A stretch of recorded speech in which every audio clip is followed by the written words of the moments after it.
Okay, I'm here to do another episode of Reflections, and this time my guest is going to be Brokenshard, so shalom. Hey, shalom. How's it going? Well, it's going alright. The place we'll start this interview is the first place anyone realistically will have heard you will have been DragonBorns, because most people only follow like the big tournaments, the big teams, etc. And LCS was obviously a place where DragonBorns could become known. But DragonBorns basically came out of a team that was called I Want Cookie, and people remember that was, at the time, people actually used to think of that team as like, oh, that's Shushei's team, because no one else on the team was known, you know? How did you come to know that team and get into that team? I Want Cookie's manager contacted me directly because at the time I was looking for a team after my old previous team, Absolute Legends, Omega, which was a full German team plus me, disbanded. And he contacted me directly because their current jungler, Oni-chan, had decided to retire or stop playing the game for reasons that I didn't know. And they asked me to try out. And so I did try out. And at the time, the top laner that we played with was Zazas, who's currently the top laner for Roccat. And yeah, we were just playing like the current like 4PL tournaments together and, you know, ranked fives and just trying to get the synergy together. And the team mechanically was very good. It was just a little bit goofy considering that there were a little bit of off picks by Shushei and Hosan specifically. So when someone goes to the Leaguepedia for that page, one thing they'll notice is that there's a period on the rosters where it says, oh, Brokenshard is replaced by Shook. And at the time, Shook wasn't known outside of solo queue. He was actually sort of like an incarnation of jungle or something, you know. But now he's obviously very well known as the jungler for Alliance. So if I ask someone now, they're going to be like, well, obviously Shook would replace Brokenshard, you know. Back then, how well known was Shook? Was it just obvious that they'd take him over you if they could like upgrade, you know? Well, what happened was Zazas had to... Well, he didn't. He chose to leave the team and joined the team that would later be KMT, I believe, or KMT, or was in a Nexus at the first ever LCS qualifier. Yeah, Zazas left the team to play for Team Nexus, but they were KMT at the time, and the team of I Want Cookie decided to pick up Youngbuck for the top laner. And at the time, me and Youngbuck did not get along at all. Like, I just like could not get on a level with him on like the same kind of like wavelength. And when it came to Shook, who was obviously well known at the solo queue scene, if you're someone in EOS, you knew Shook for two reasons. One, his Lee Sin was godly, and two, he was a huge flamer. Everyone knew him. So when it came just clarify, by flamer you mean he flamed people, yeah? Yeah, in America that term has quite a different connotation. Yeah, well, he was, you know, I guess in the most overused sense of the word, he was toxic. He was a very toxic individual at the time. Obviously, you know, he got the year ban and now he's on Alliance. Obviously, that's not a case anymore. But talking like end of Season 2 EUS, where everyone was actually really super toxic, he was one of the guys up there. And when it came to that, they just decided to take Shook over me. And I would say that on a fives, my mechanics were way below Shook's. Like, they're absolutely horrible compared to Shook's, my mechanical skill. But decision making and shot calling were on a level higher than his at the time. So I didn't really agree with those changes, but they definitely saw something there with him and decided to pick him up. When you say you had some sort of difference with Youngbuck, that doesn't sound like it's an isolated incident. Like, I've heard supposedly part of Forgiven's problems in Copenhagen Wolves, where in theory Forgiven was their best player, but part of the reason he doesn't play League of Legends right now is he doesn't want to go back to that team. There's some sort of problem there between those two people. Is there something... Is it a personality issue that was the problem between you and Youngbuck? Is there something about him in terms of the way he deals with teammates or something? What do you think the issue is? At the time, like, I'm just going to be as blunt as possible. I just didn't think he was a very good top laner, and I think that he thought he was a very good top laner. I thought that was the main issue right there. And specifically in Season 2, because I can't speak for how he is now, because I'm not on a team with him anymore, but he had a very, like, egotistical kind of, like, I'm better than you attitude, which obviously, like, at the time also I was also really like that, but when two kind of egos clash, it doesn't really end well. So I guess that kind of sparked a lot of issue between me and Youngbuck. When you got the team became DragonBorns, essentially like the core of that lineup, and you go to this LCS qualifier, if people know the story that you got into LCS and initially things were going well for the team, they'll think, well, yeah, that makes sense. but I'm just going to say this on behalf of every team who played in that qualifier. Like, DragonBorns should not have gotten through that qualifier. Like that, if you look at the group that you were in, like every other team in there was for sure thinking in their mind, well, for sure we're going to beat DragonBorns, and then we're going to have to battle this guy, and then that was that. What people don't know. Okay, actually, let's start on this topic. That qualifier, in terms of like how the groups were made, was probably one of the most mismanaged I've ever seen. Where like Group A and Group B were like ludicrously overstacked, and then the other two groups were like, who the fuck are these teams? You know, like Group A was one with like Fnatic, Giants. Who else was alternate? Your team was the one that had LOL Pro, which was basically the old curse of you guys. You had Millennium and Team Acer, and even Team Acer, who people now will be like, who's that? What was Citizen Wayne and Amazing, and some other players who had like pedigree, and like Lumi, who'd played in the scene.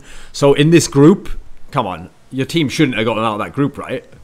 No, I came in with very little expectations to that group. Like, I was sitting there thinking, like, holy shit, it's Millennium, who have always given us trouble. Like, I'm So Fresh. I honestly have no issue saying it. At the time, I'm So Fresh was leagues above me as a jungler. Like, he would just roll over me and like destroy me 1v1.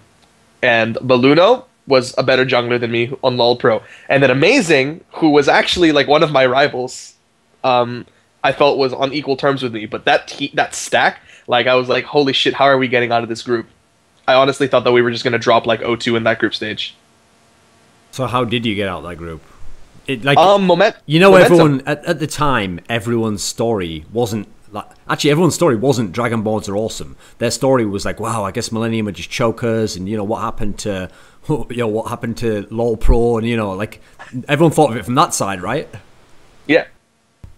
What happened was we basically teams. I want to say that teams didn't know what we played, or they underestimated our ability to play champions, and they gave us really strong picks every single time. And with that momentum, we were able to just carry ourselves out of the group stage and, onto the qualifiers. Specifically, Olaf and Sinzao were like two champions that me and Spontex could interchange easily. And we were just spamming that in like scrims and solo queue and everything. And everyone knew what we played, just no one respected it enough to ban it against us. Do you think there was a component where those teams choked?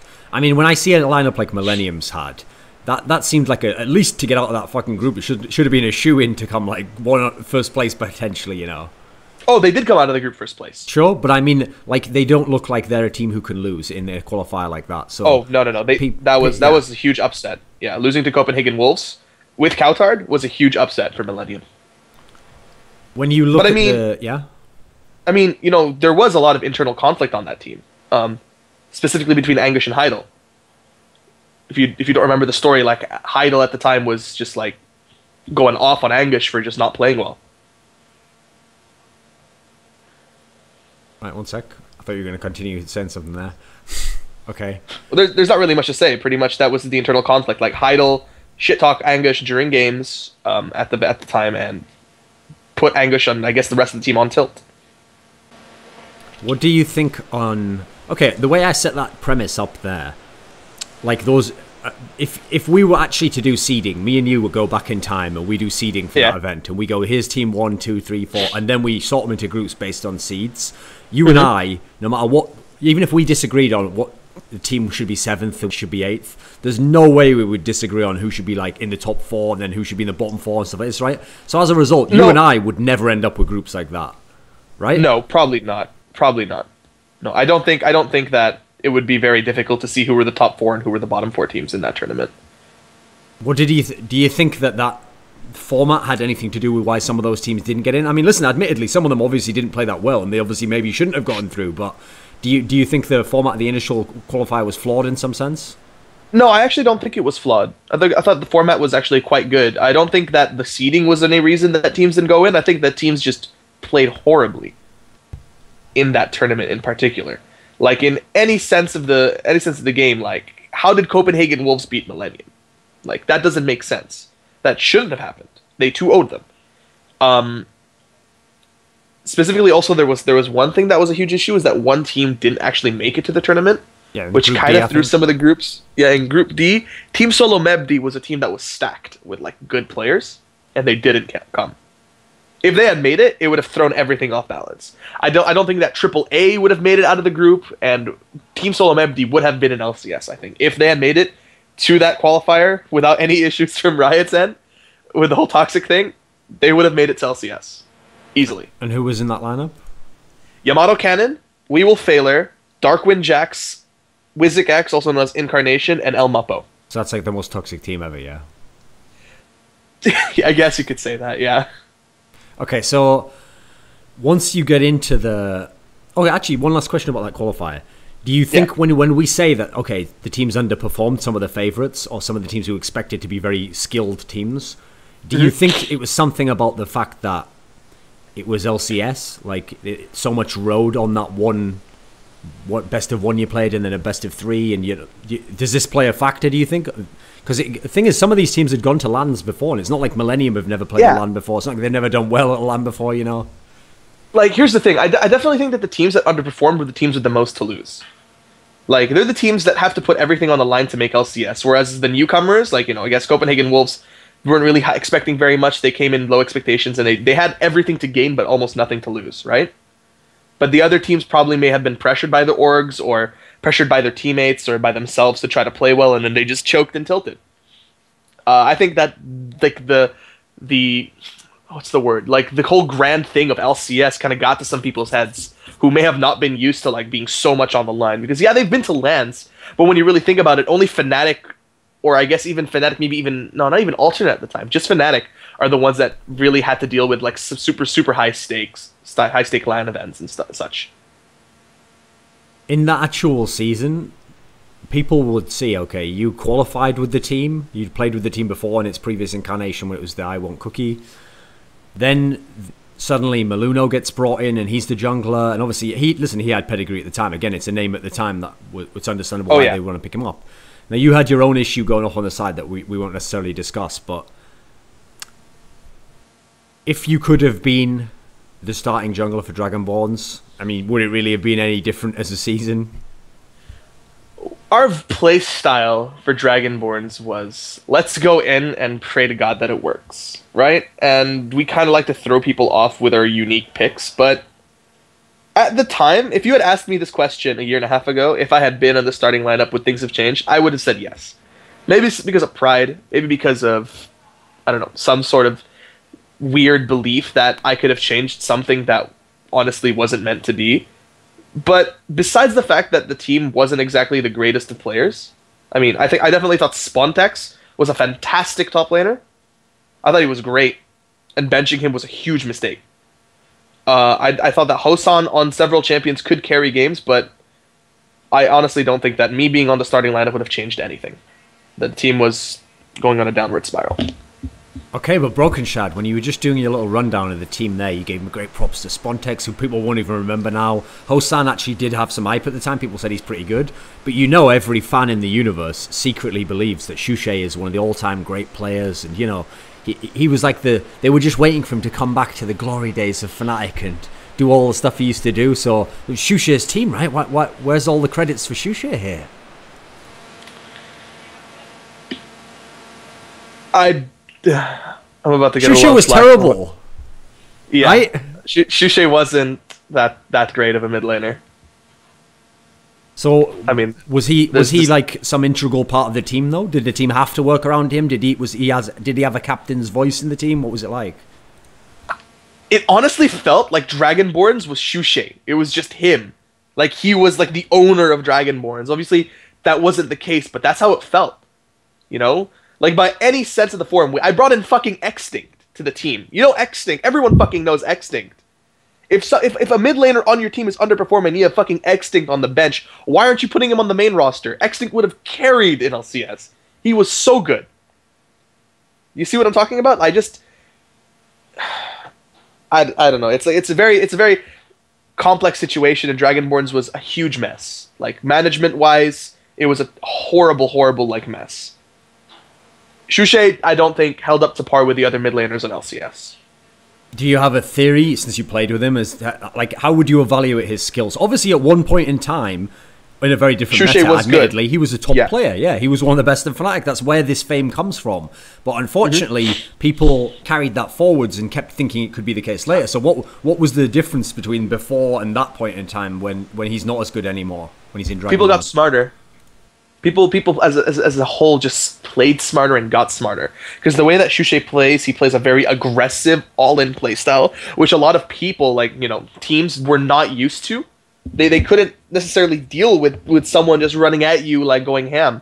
And that's how he kind of wanted to play every game. Like, he wanted to make the flashy plays. He wanted to make the ridiculous, like, outplays and great catches and picks and burst someone down from 100 to 0.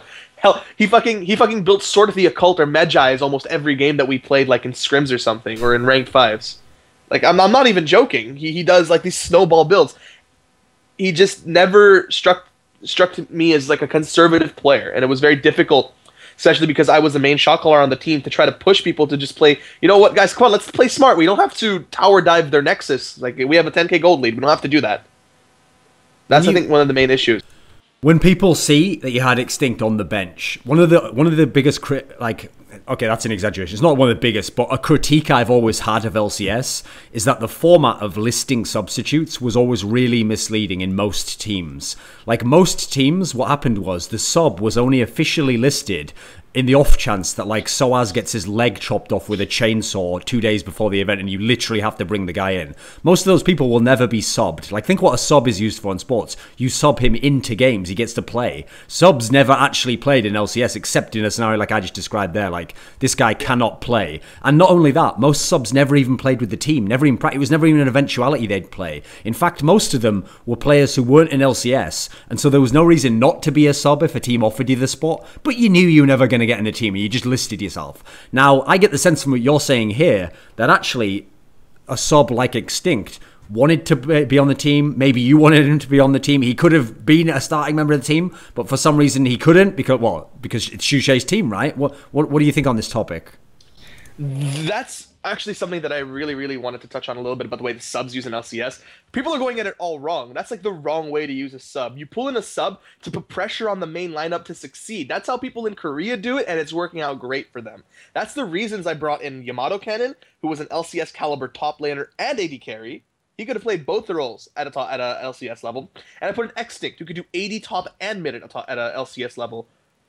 You know, eventually Yamato was actually subbed in for Spontex, if you remember that. Sure. Spontex was benched and Yamato was put in. So I really did want to put extinkt on the lineup, on the bench, specifically to put pressure onto Shushei to, you know, get better. So that in the event that, you know, he didn't have to get subbed, that Shushei would, you know, get better as a mid laner. And, you know, obviously things didn't exactly go well, and I definitely think that extinkt should have been put into the main lineup.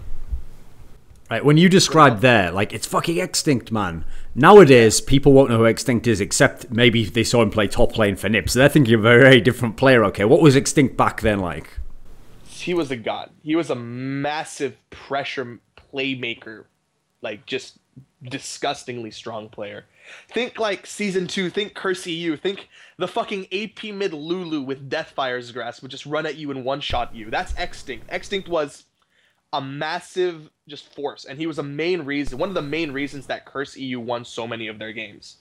It's because they had a shit bot lane for a while. They had like Slepper and I forgot Zinnek or something. Zinnek or something, and that bot lane sucked ass. They were really not that good of a bot lane, and extinkt was the one that really carried them through like most of their games.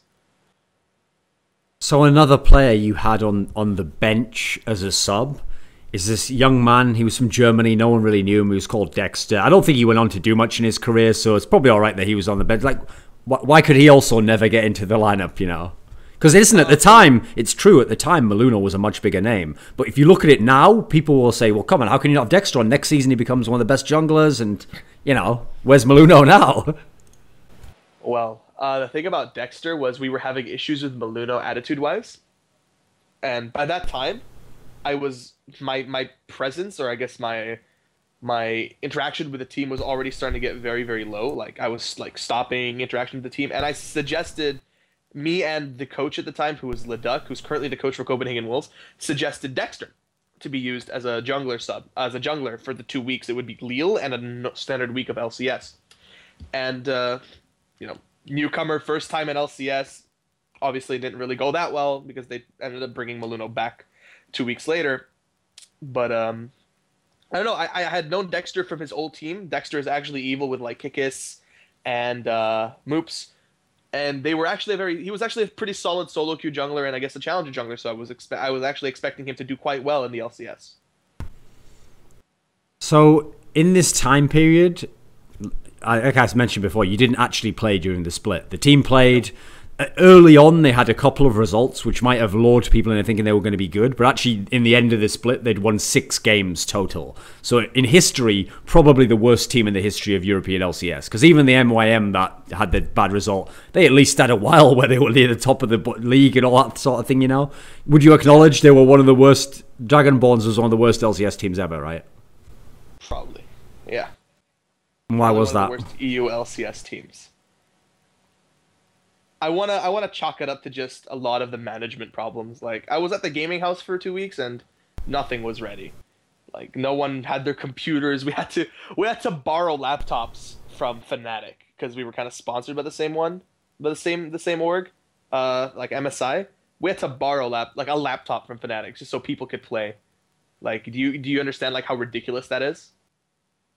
So how does that happen then? Because you know the storyline of LCS is that you get 100k. For some reason, those Leaguepedia graphics always list 100k. I don't know why, because that was never the figure from what I've heard. But you get you 100k for the split, and then the idea is you have to give a certain portion for salary or whatever, but then the rest the org can choose from. And so what's weird is I always thought every org in Europe would jump on LCS teams, because essentially as soon as your team...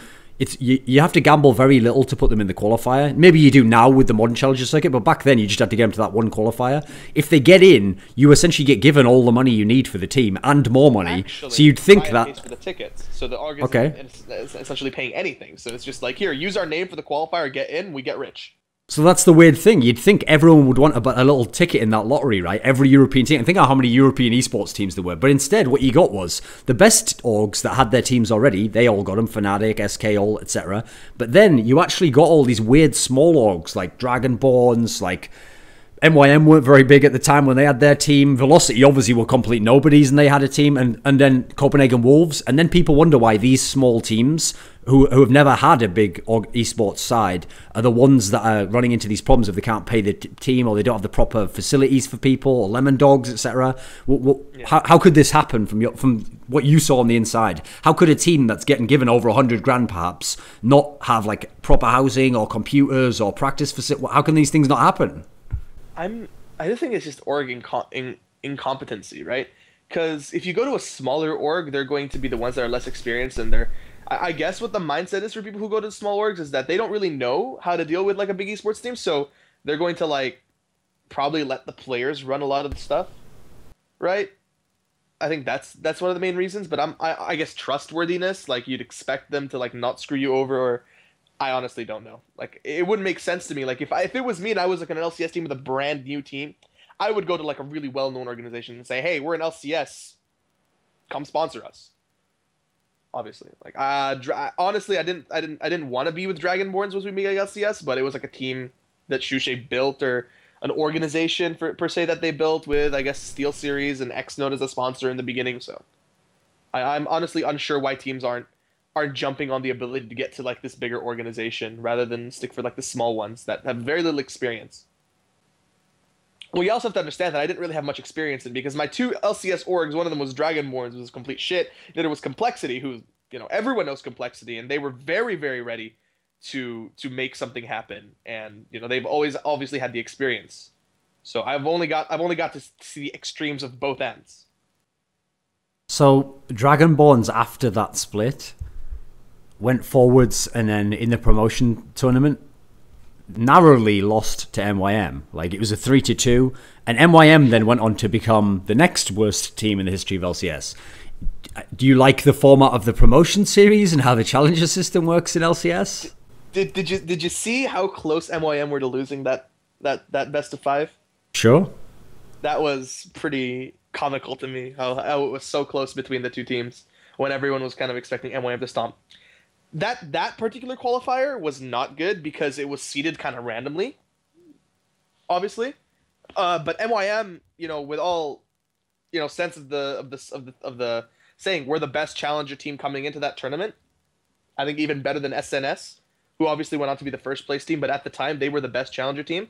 The way that Riot do the qualification now, where the teams get to pick, is a lot better than I believe the old ones. So don't really think that it's that at that time. I don't think that the seeding, like beat a challenger team, then go on beat an LCS team, kind of made much sense.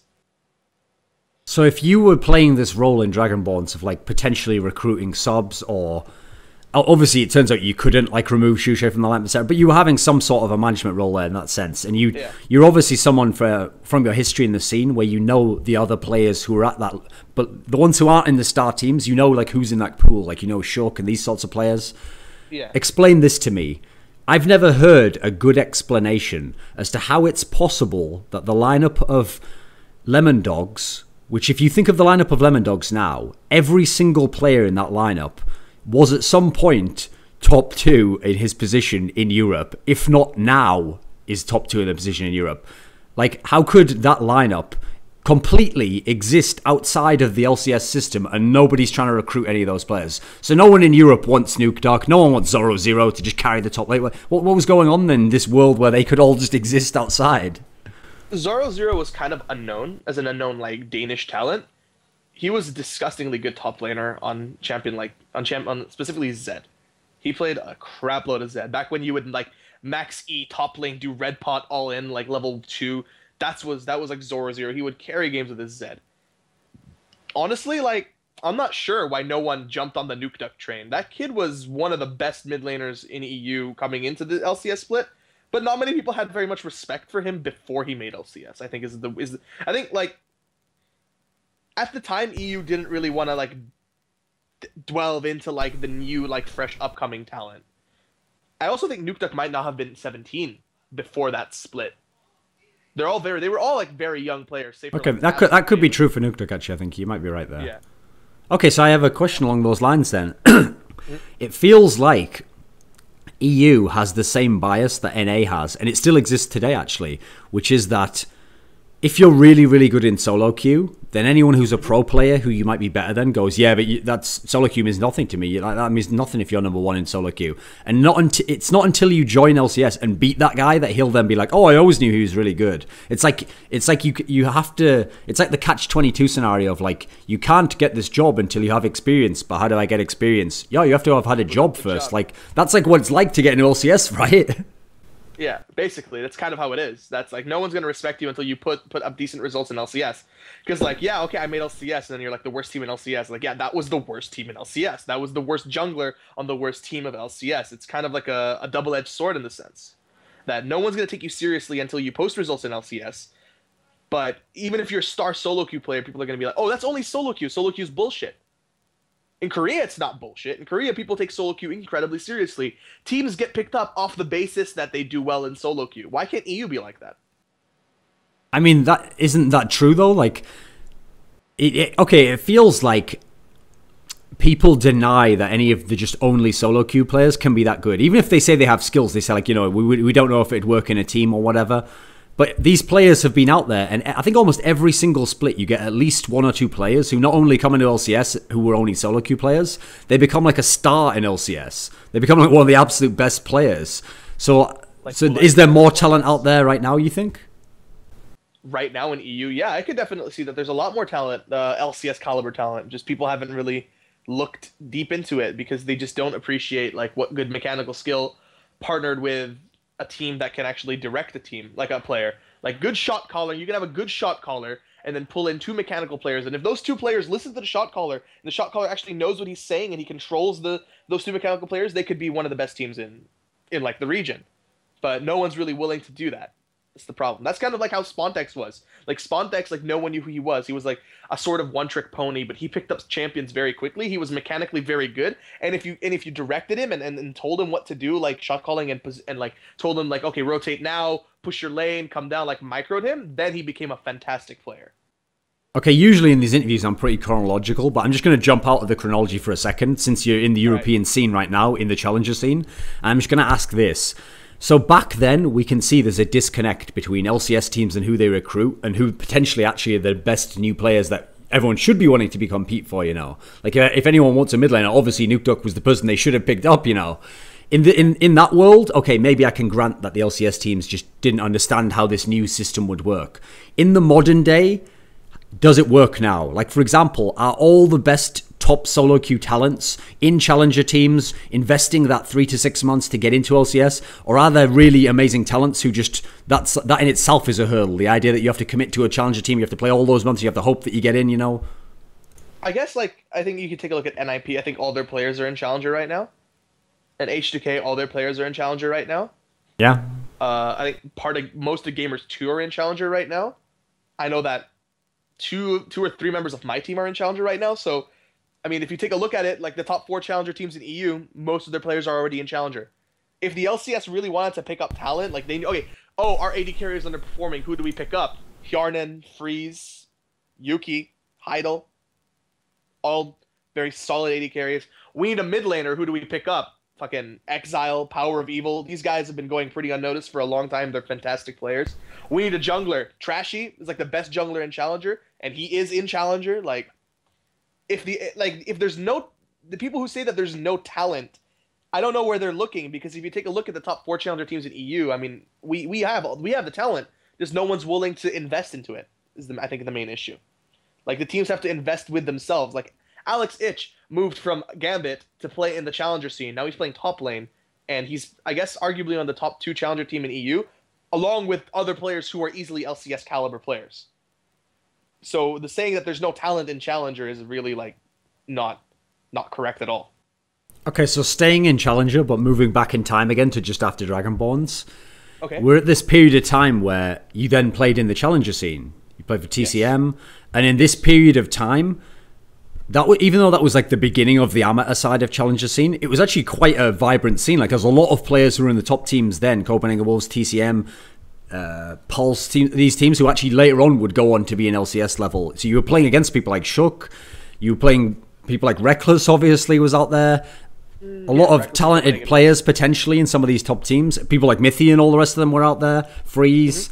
When you played in the challenger scene back then, a lot of people who didn't follow it and maybe only saw the results thought like, oh, challenger scene is just where Reckless and TCM win every single tournament and come first and second every time. And then off at the end, maybe they looked back and thought, oh, so there's some like Polish guys that were pretty good as well. But people thought it was a very shallow scene. Was it at the time?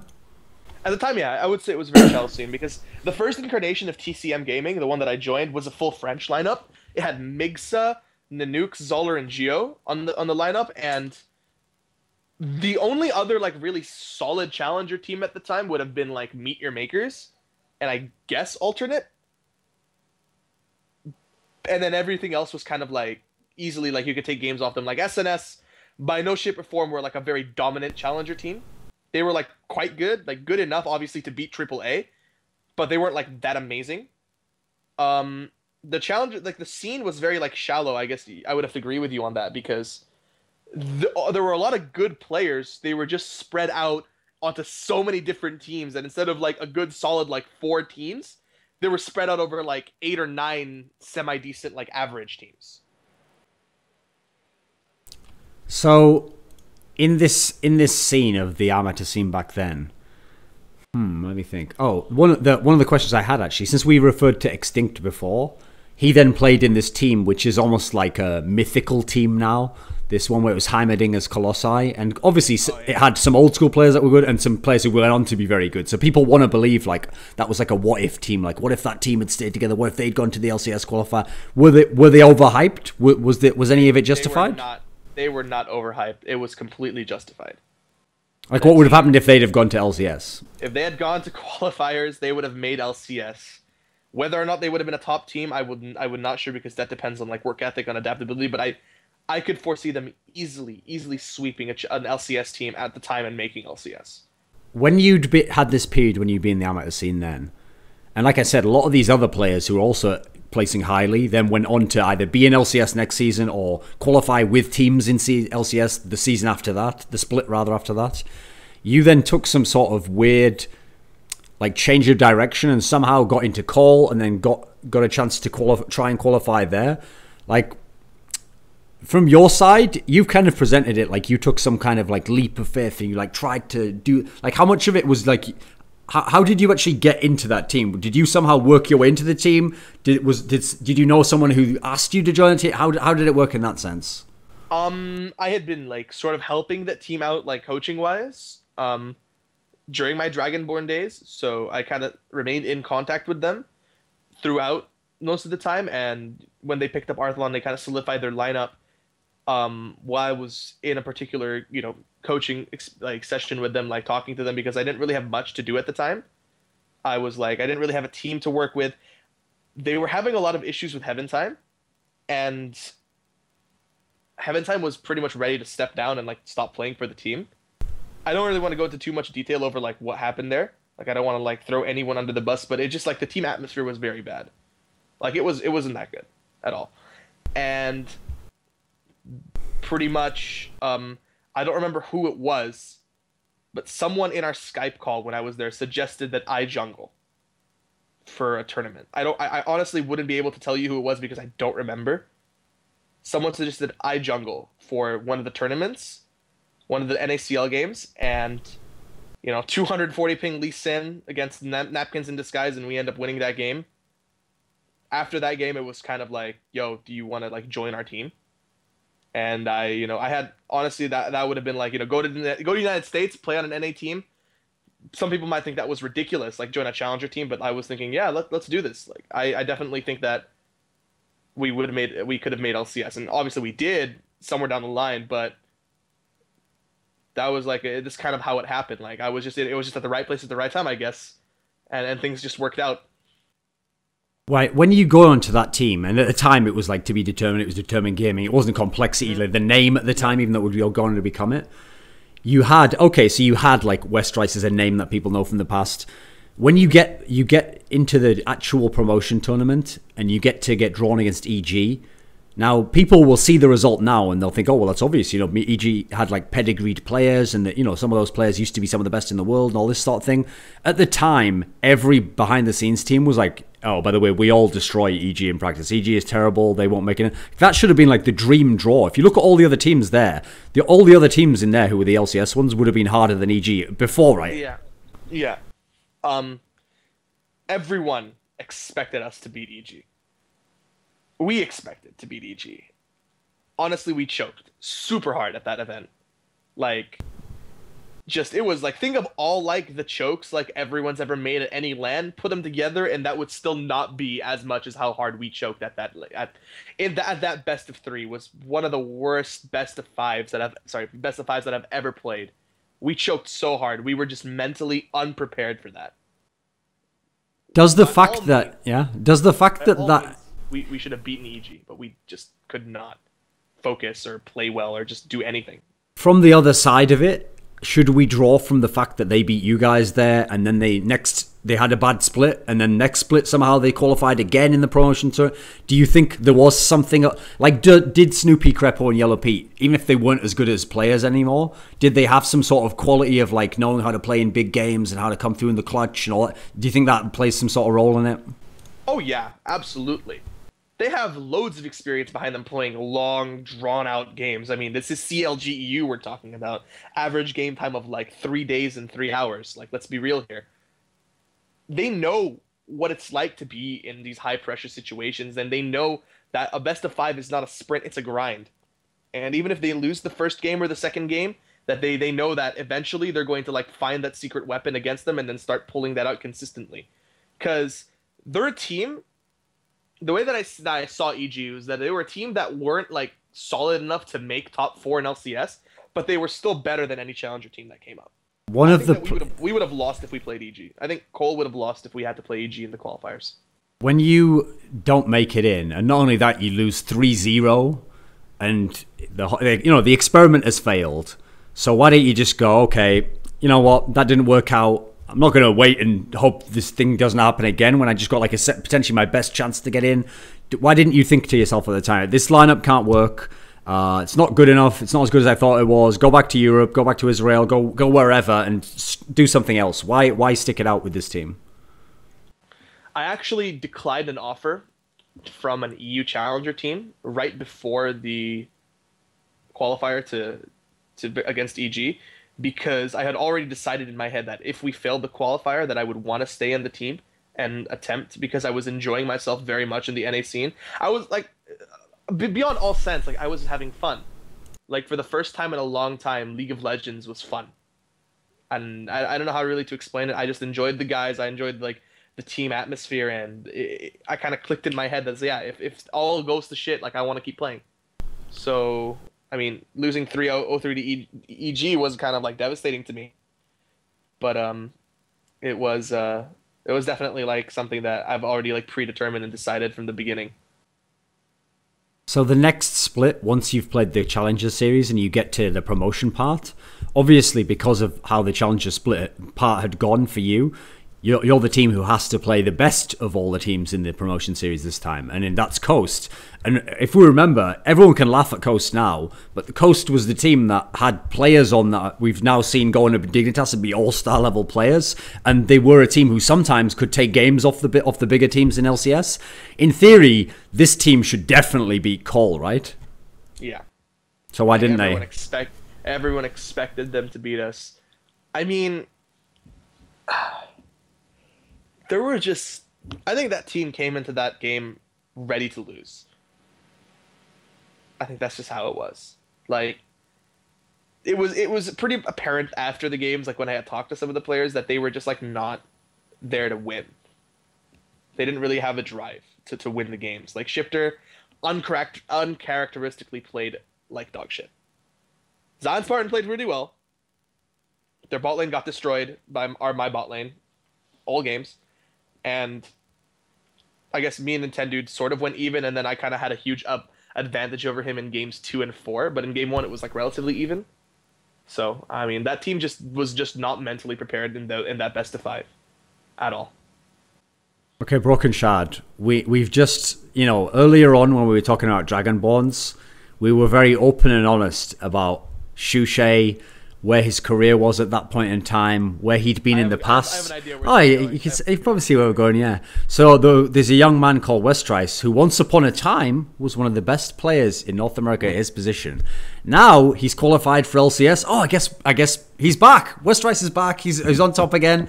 Now, I don't think anyone actually believes that. I think even the consensus on him is the opposite of the Shushei one. Everyone says the opposite. They say, no, Westrice isn't good. He played a very limited champion pool, has to play one specific style, dies a lot. Come on, you played with him. Just give me an honest evaluation of Westrice, the modern day Westrice. You're not going to like the honest opinion, though. Oh, tell me how great the guy is. Yeah, go ahead. No, that's not what I'm going at. I think you're expecting me to bash him to the ground, but that's not the case, because the way that I feel about Westrice is mechanically. Like, as a mechanical player, he could easily be on par with the other top laners on NA. Easily. Like, his mechanical skill and his ability to play champions, like, well, it's there. His biggest issue is just decision making. That's like, he doesn't... It's very difficult, like, because the shot callers on our team are Robert and Prawley. On the team was Robert and Prawley, and Westrice, prior to the qualifiers, like, he was slumping quite hard, and then up until the qualifiers, we had been like trying to get him to learn how to play teleport, how to play these top lanes and such, like, and such. Mechanically, I'm just gonna stick to that. Mechanically, he's very good, but his biggest issue has always been like his decision making and like making the right decision in a team fight or in a skirmish, or when to teleport, when not to teleport. Right. When you say it like that, that's a very interesting way to describe it, because you've sort of tried to say that he's a good player there, because you've mentioned his skill level is high, mechanical skill is good. The problem with skill isn't actually a value that is used in the game of League of Legends. What happens is it's skill as like an abstract concept doesn't matter. It's what you actually do inside the game. So essentially for every player, decision making is actually a primary quality, because even the worst player, if he has incredible decision making, maybe could beat this hypothetical really skilled player. So if someone has very poor decision making, that probably means he's a pretty poor player overall. Am I wrong? I guess you could say that, but by no sense am I like I don't believe that Westrice is a poor player. he's just very inconsistent in his decision making and like when he should go in. Like if you watch like his laning phase versus some of the top laners, he does like really well and he goes aggressive, and the enemy top laner baits a gank, like baits for the gank, and he goes aggressive and like wins the trade, and the jungler comes and Westrice dies. That's like the story of like the Westrice top lane. Is that he kind of gets baited into like these really bad situations. Here's a misconception about me, okay? People think that I enjoy getting people to bash their teammates or opponents, etc. Whereas actually, here's the real reason why I ask questions like that. It's because if there's a drop-off between what is the perception of a player and what someone else thinks of them, and there's some gap there, then in a reasonable world, the person who is on his own with his opinion and everyone else has theirs, he probably has some really good reasons as to why he holds that opinion. So if the reason isn't just that he's friends with that person and he was teammates and he doesn't want to throw the guy under the bus, if the reasons are actual real reasons, then that's what I'm interested in hearing, right? Is him articulate, what are we missing? Like what subtleties don't we get? Or is there something about how the team uses this person? Or is there something that we just can't see that's making it us imagine he's worse than he is? Is there something along these lines with Westrice that we're missing? Yeah, because like he's an incredibly hardworking player. He plays a lot. He thinks about the game a lot. He talks about the game a lot. He asks a lot of questions. And our team style has never been get Westrice fed. Like the jungler comes top a lot and I get pressure on the other side of the map. If you really think about it. Like, look, Westrice was 0 let's look at game 2, right? Westrice was 0-2 as Mundo. On the other side of the map, I'm killing Nintendo in the jungle. I'm killing their bot lane. I'm getting their blue buff. I'm taking Shifter down. That's just kind of how we've been playing. We've never been, let's get Westrice fed. So they've never ever really seen a game where Westrice goes like 10-0 and carries. I'm not defending him because he was my friend or my teammate. I'm defending him because I do think that if he just fixes the main issue, which is just consistency in decision making, he could be a star top laner.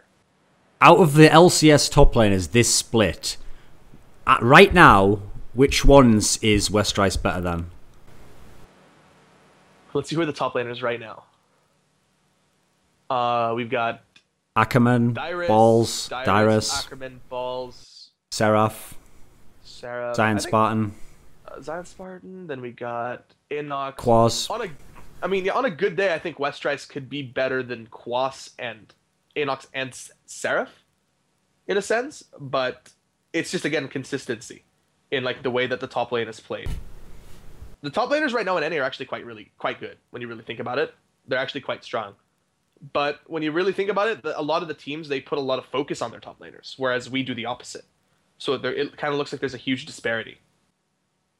Okay, that ends the Westrice portion of this interview, by the way, for everyone wondering. So back to the career of Brokenshard here. I have a question about this complexity lineup, but from the point of view of bringing Prolly in. Because Prolly, what's funny is, because he's so good in interviews and so charismatic, I actually always knew, even when he had that really bad PR moment where the complexity players from the old lineup sort of like threw him under the bus and said he's really toxic and he was like terrible to out Mortis. I knew that if he just got into a good team and he got back on camera, he would win people over again. People would quickly forget about that. Is there a degree to which there's something about Prolly's character which, knowing those stories you'd heard before, lines up with that? Is he hard to deal with in some way? Is he forceful? Listen, it doesn't always have to be a bad thing, but there's a certain sort of personality that grates on other people if you're losing or you're not doing to the level they expect. What would you say in this sense about Prolly? Yes and no. There's like a two-way answer to this. On one hand, okay, Prolly is the kind of guy that, on camera he's like goofy and like kind of like an airhead, but when it comes to the game, he just wants to get better and he wants to win. He wants it really badly. He takes practices and like scrims incredibly seriously. He will like point out mistakes. He'll explain why you shouldn't be doing this. And the people who don't take criticism very well, and I'm about to like say something that a lot of people like might not like because like, oh, this guy is such a great player. Mega Zero, when Prolly was on the team, Mega Zero was not a good top laner. Okay, he was just not. And a lot of people said that Mega Zero, oh, he's such a great player. He's so good. Mega Hero, Marn Mega Zero. When you're a player and you're getting like all this praise from the community, it gets to your head and it's like, oh, I'm better than everyone. And then your teammate is telling you, yo, you're not doing this right. You need to do this. You need to learn more champions because all you play is Riven. you need to do this. You need to learn how to play teleport. You need to play tanks. You're gonna start thinking, oh, this guy's just bashing on me just to bash on me because he's jealous of me being good. Like, that might not have been the actual case, but that's like the case that I'm looking at, because the way that Prawley treats practices and gives, I never came across a situation where Prawley has ever been aggressively toxic about anything. He's just very like critical of like mistakes, and he wants people to get better. That's all he cares about. Just getting better at the game and like winning games. And when you're a person who's very prideful and you can't take criticism well, it's going to come across as someone bashing you. And I think that was the main issue with the first complexity lineup, is that they just didn't really take criticism very well at all, and it came across as toxic to them. When you were bringing Prawley into the team, was this ever in the back of your mind though? Like, this is something I have to look out for. Like, I have to assess if this is true. Maybe that these problems are going to exist. Yes, it was definitely something that I thought about, but I played a couple solo queue games with them, and I just knew that like the synergy was there. Like, I just knew, like, after the first 3 games, I'm like, yeah, this guy's definitely like the real deal. He's a fantastic player. You have a very high opinion of him, it seems. So what was your evaluation of him as just a player, ignoring all personality things? He puts a lot of pressure, very knowledgeable, very big champion pool. His Ziggs was monstrous, like disgusting. And he always wanted to play. Like, he always wanted to like make this, like to play together and like learn something. He's like before he was in a team, he's like, hey, we should try Ziggs mid and Lee Sin jungle, and I push the lane, and then when the jungler comes, we should counter gank it, and we can get like a double kill because I have pressure on the mid laner. Like, he's always looking for ways to improve strategies and stuff like that, which was my very first evaluation of him. Like, besides being mechanically skilled, he just really wanted to just keep playing the game and get better at it. A lot of drive and motivation, I guess, is where I'm going at.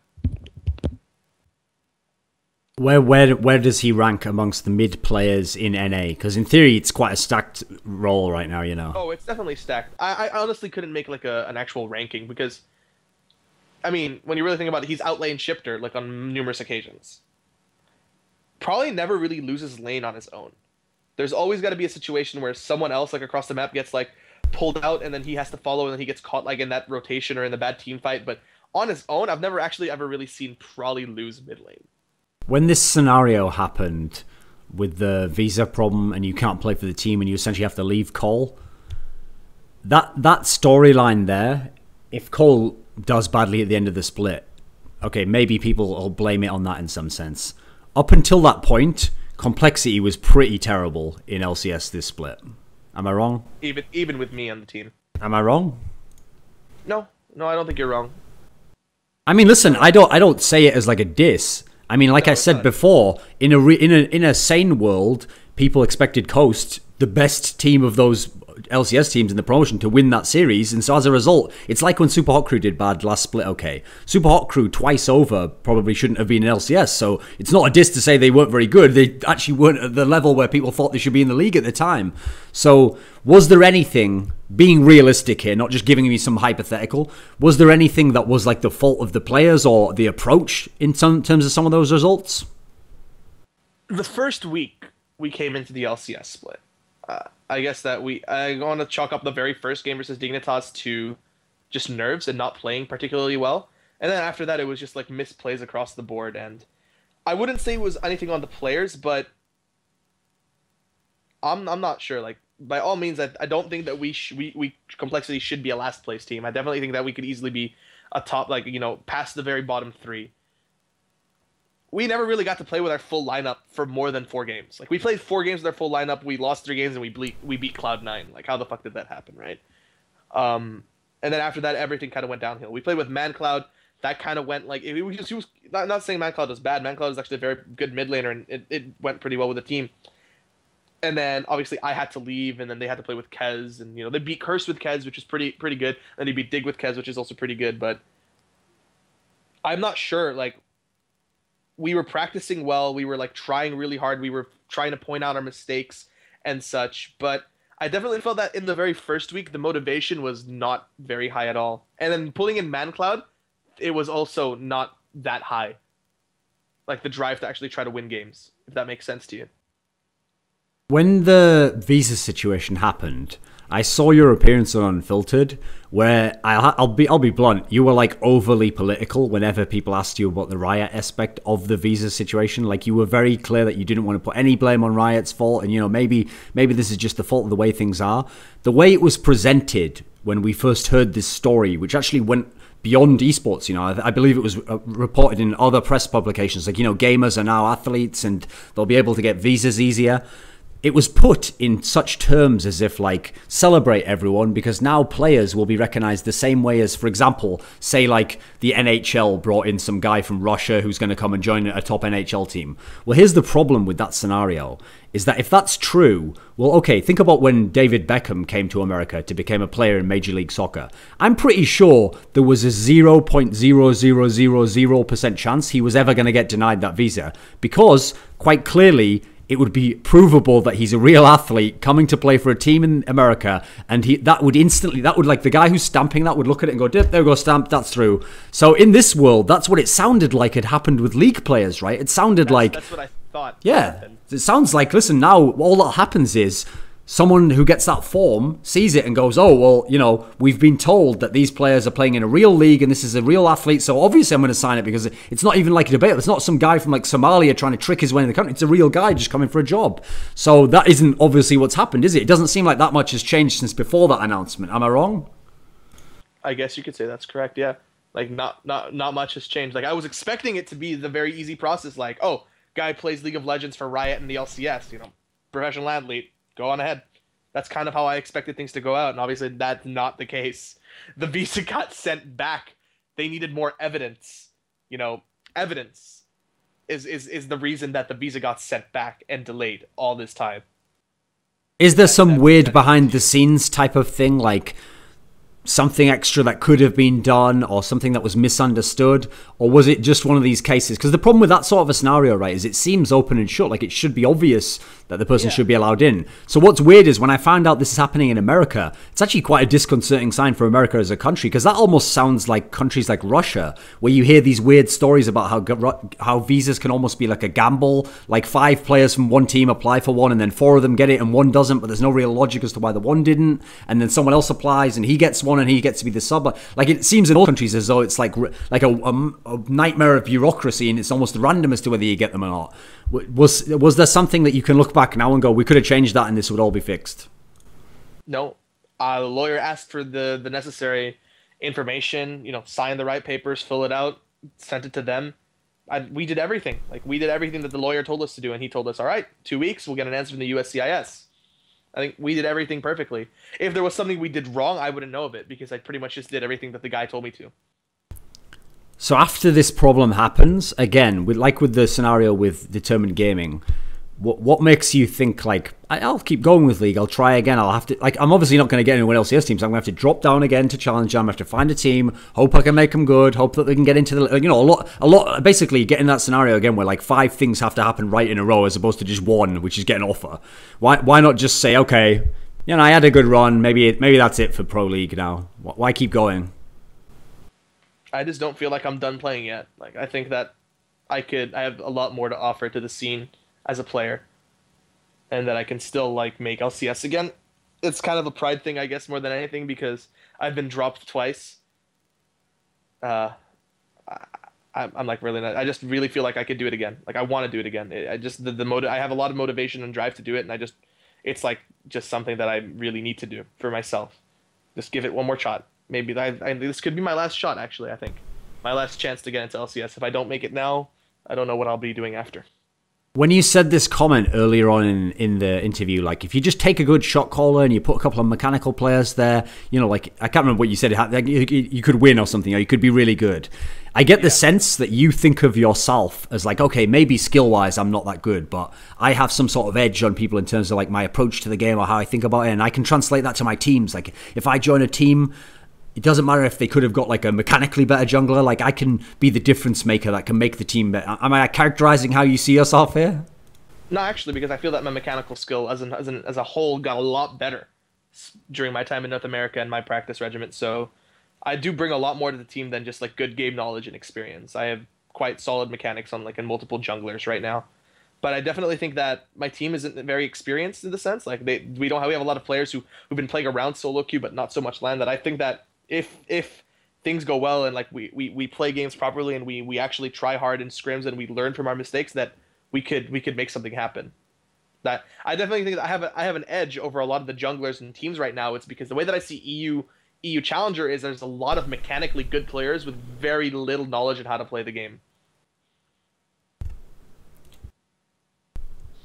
Is there a reason, from your perspective, as to why the public has a vision of you as a player that they think you're quite a weak player in terms of skills? Like, obviously they think of like you died to the red buff and like that. Those jokes get overplayed. Like the best example ever is obviously Saint Vicious, where this guy was one of the best players ever at that position in his country. But anyone who watched the game in the last year and a half made out like he never hit a smite in his whole life and he was terrible and he went to him. Like obviously they go way too far with it. How much of it's justified, some of these criticisms, and how much is like you just see something differently to everyone else? I mean, I did die to red buff, so that's pretty true. I mean, it happened.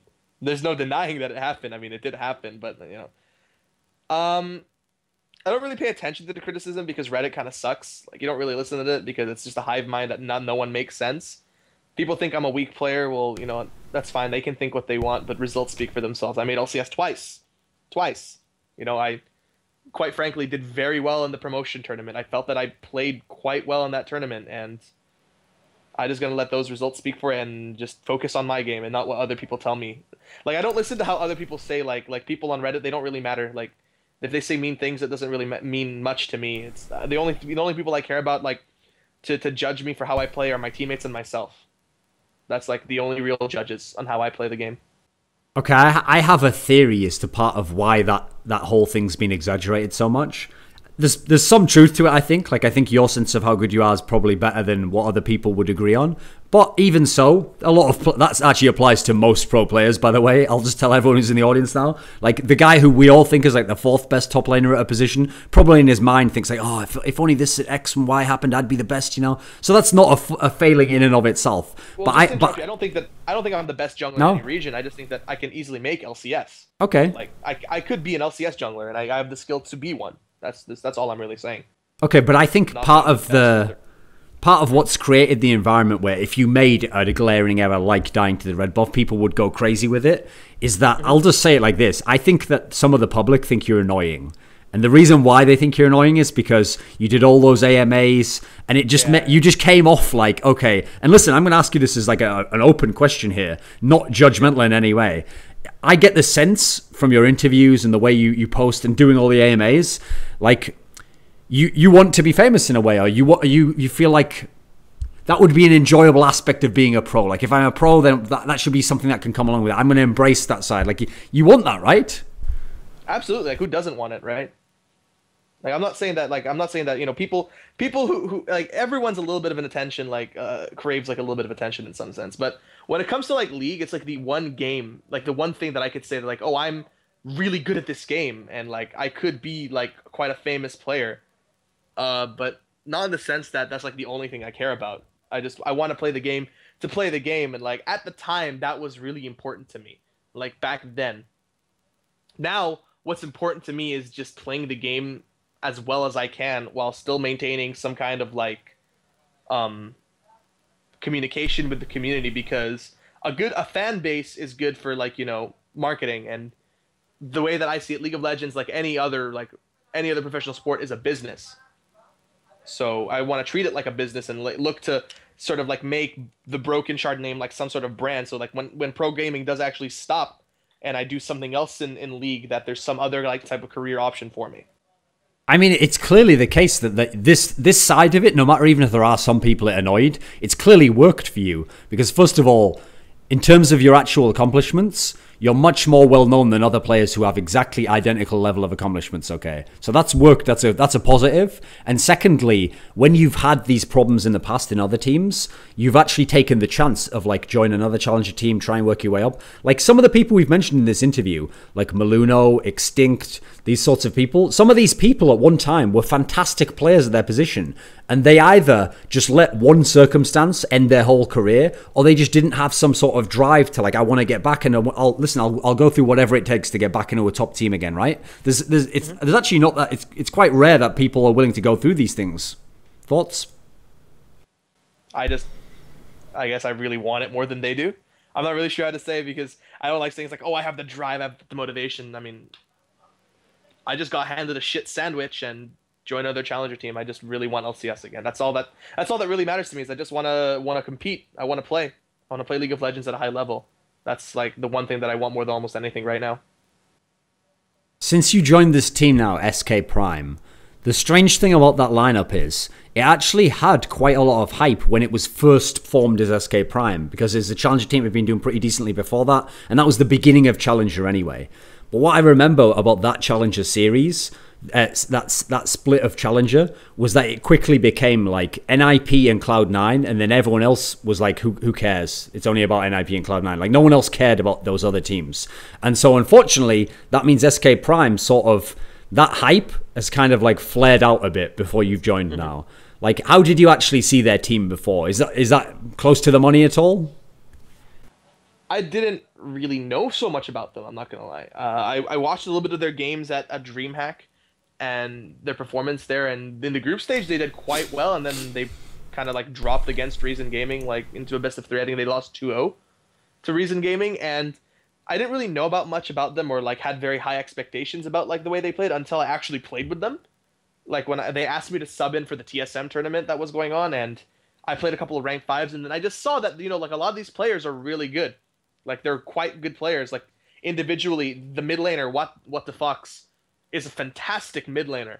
I don't know if have you watched any of our games? Like I'm not obviously not expecting you to watch any of our games. Well, he's like carried like a lot of the games, and I guess him and Prawley just are very similar in like their champion pools and the way they play. But he's probably the best mid laner that I've played with besides Prawley, like in an actual team. He's very good. I definitely think that he could be an LCS mid laner.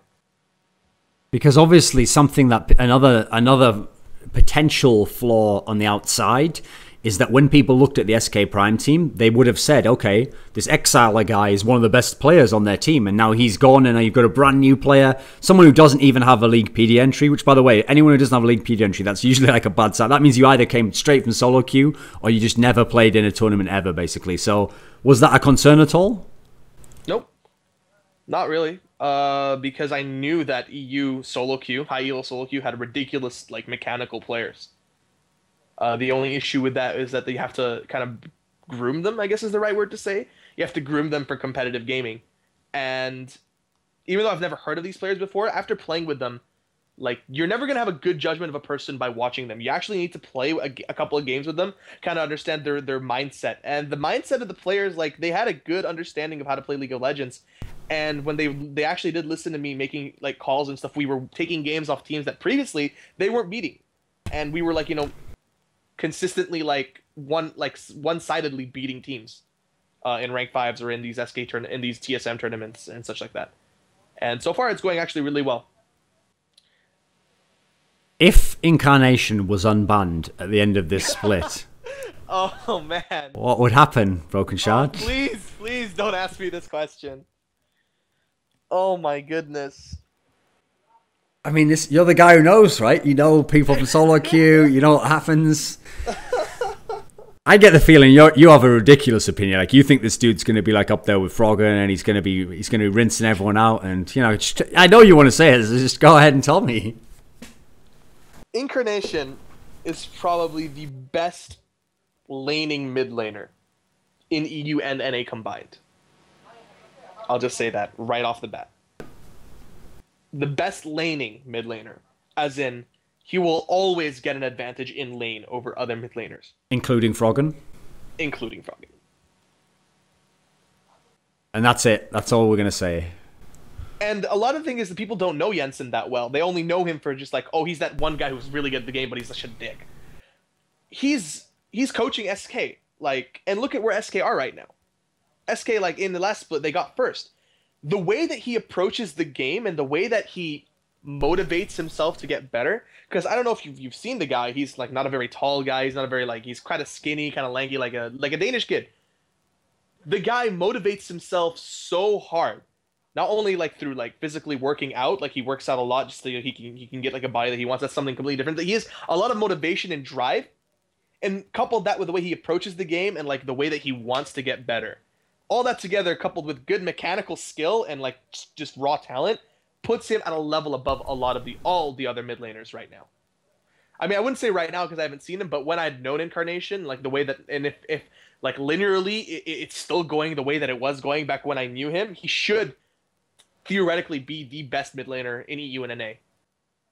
So this won't be like those other scenarios where we had the Pharrell and Lord, we had White Knight. Okay, admittedly, White Knight had to switch positions a few times, but in theory, we had these players who they were highly touted like this, and then the LCS transition wasn't smooth. Let's just put it that way. This one can't be like this. Is like a surefire thing. If he gets in and has a real team, this should be like the next Nukeduck, for example, or so, something like that. I honestly believe that. Like I honestly believe that that's the case with Incarnation. In your team, as it is right now, if you had to guess what their problems were in the past, what have you got a handle on that yet? Or what they were lacking before that stopped them from being up there, like legitimately being able to challenge someone like Cloud9 and NIP, etc.? Direction, I guess, is the right way to say it. Like our good direction in game. And a lot of their issues with this, their old jungler didn't have much experience dealing with like a lot of pressure situations or getting pressured early on, and as such would fall very far behind other junglers. Whereas I'm used to getting shit on, so like I know how to like deal with it. So I guess the experience in the role, the direction in a game, and kind of like a leader figure. Like a lot of the issues that a lot of teams have is just that, you know, good, like, you know, shot calling is the big thing. Early and mid game shot calling was a huge key. It was a huge problem for them before I joined. Since you had that, like in the movie version of Brokenshard's life, it's a pretty good movie so far. You know, you got the DragonBorns scenario, they faced adversity, but they overcame it out of the group of death. Then you got this story with complexity. You know, it's actually even better that you moved there and you didn't qualify the first time, because then when you qualify the second time and over a better team, it makes the movie even better. You know, the movie's getting great so far. Then comes this part where you come back to Europe, well, sort of Europe. You're almost in Europe. I'll give you credit. You're closer. So I'm actually an Asian player. Okay, so you're almost in Europe, and now you're going to try and join team here, and now you're going to try and get into LCS again. The third time's the charm. Except, well, I guess it's the third out of 4 times. It's the fourth, yeah. Yeah, so this time you're going to try and get in again. For this movie to be good, it can't end with like, and then he didn't get in, and then he never got in another team, and that was the end of his career, the end. Finn, you know, it has to end with you getting LCS again, right? Is that what's going to happen in this story? Don't just tell me like you believe it. That's like, that has to be what happens in this story, right? I mean, for the story to end at a happy ending, yeah. Not all stories end with a happy ending. Like, I actually believe that if we work hard and we play well, that we do have a good chance to make LCS, but obviously nothing is absolute. How comparable is this one to the past ones that you've been in? I honestly wouldn't be able to tell you. Because things change, like, over time. Like, teams get weaker, teams slump, and just, like, by proxy, other teams get better. So right now, I wouldn't really be able to give you a chance. Like, if you ask me another 2 weeks when I'm actually playing with the team and playing through the Coke Zero League, I might be able to give you a better answer. But right now, all I know is that we're in the process of just like learning how what works for us and what is going to help us get better as a team. So as my final question for you, I've got a good hypothetical for you, which is that one of the big problems the Europe has that hasn't really existed in the same way as it has in NA is that in Europe, it's also true that there's a lot of legacy players who remain around. Now, the reason why a lot of them exist in Europe is a lot of them are still really good players. Even if they're not the best anymore, they're still like top 2 or 3 of their position, okay? So it's not like NA where they've dropped off enough that they eventually have to be removed. A lot can just pick it up again. They can have a little rise in form now and you keep them in the team, okay? So I don't want any players who've ever played for Fnatic, who've ever played for SK, who've ever played for CLG EU. I want you to make the best 5 all-time in Europe team, but they can't have played for those 3 teams. Not for Fnatic, not for CLG EU. Not for SK. Not for SK Gaming. All-time. Yeah, all-time. All-time team. So you're picking the five players for the positions.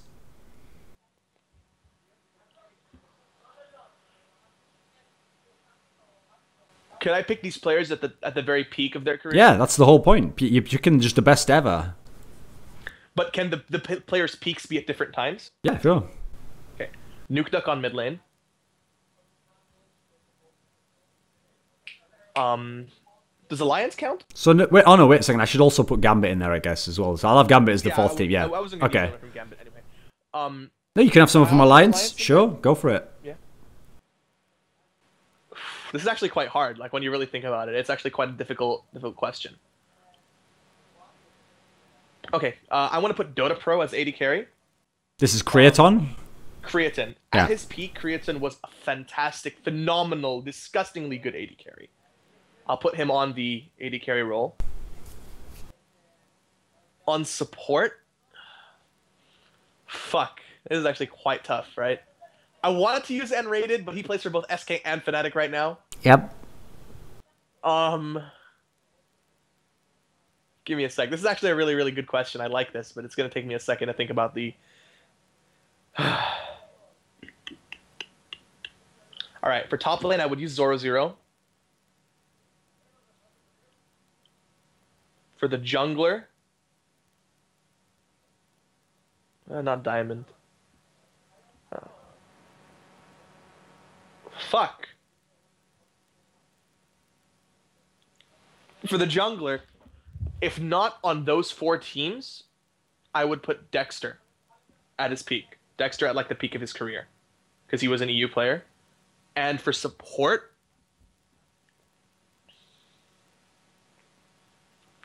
would probably have to be Nif. He played for SK. Oh fuck yeah, shit, my bad. This is tough, man. Give me a break. God.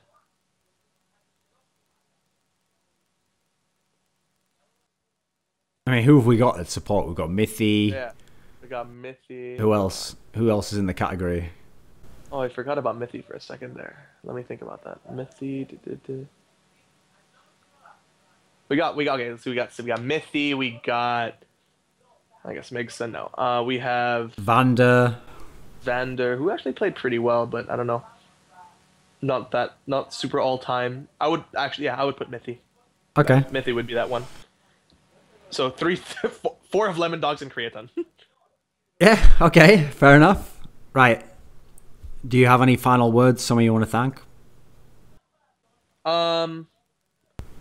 Obviously, I want to thank SK for picking me up. That was like especially when things were at the dumps. I want to thank them obviously for putting me in this position to try to get this team into LCS. I want to thank my fans and everyone who supported me throughout everything, and the nice things that people have been saying about me getting back on my feet. Like it's very hard to stay motivated, but obviously the fans do help out. Obviously, thank you for the time for doing the reflections. Trying to get like my words out there, and I want to thank my teammates on Complexity for teaching me. Like they as much as I like helped them, like taught them how to play, they taught me a lot about how to play the game, and definitely made me into the player I am today. So I want to thank them as well. Toda Rabba. Are you Jewish, Thorin? Yeah. How do you know? No, I'm not really, obviously. Okay, good stuff.